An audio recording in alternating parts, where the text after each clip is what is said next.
Thank you so much, Handa sir. Uh, Sir, before I hand over the mic to my Dean, Professor Bhatia, I think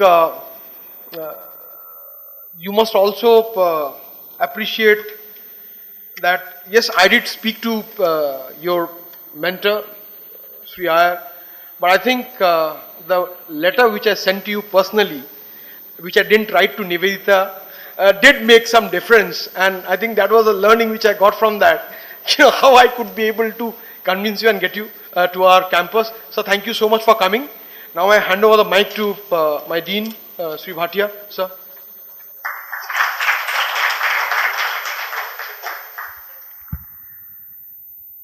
Mr Shushil Handa and friends, I stand here primarily to thank Mr Handa for spending his time to come over here, but I must say that right through his talk, I could see only one thing which he says that he was when he began his career, and that was like a caged tiger.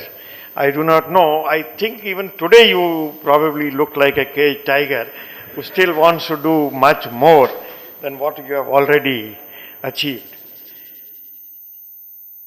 I think the kind of issues that he raised and what Mr. P.V.R. and Iyer also raised, and the questions which came were very similar on those lines.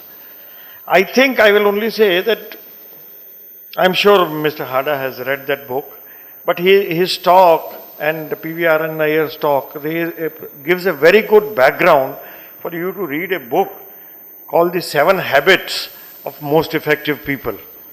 If you read that book, it's a fantastic book.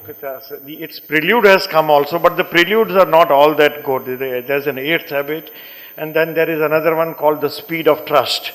But I think nothing compares to what the 7 Habits of Most Effective People, David Cohen, I think, is the author. It's an excellent book, and you will find the reflection of what Mr. Handa says and what P.V.R. and Iyer was saying in the 7 habits of the most effective people. And you will see all these conflicts of ethics versus this principled living and various other aspects really very beautifully explained.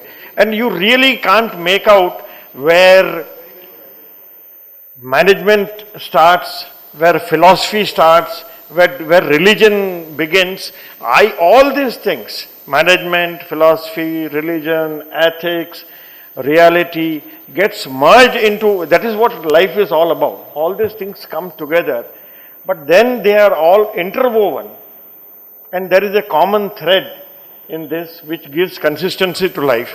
And I think that is what probably at a younger age one is not able to realize, but as one goes ahead, one sees that.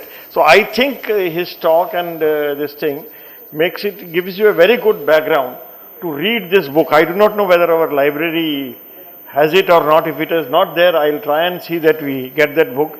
There's a book called The 7 Habits of Most Effective People, which we should read. I'll take this opportunity, Sushil, really to thank you so much for having come and spared the time for us. Thank you so much. I will request Mr. Ritesh Handa to kindly give him a memento.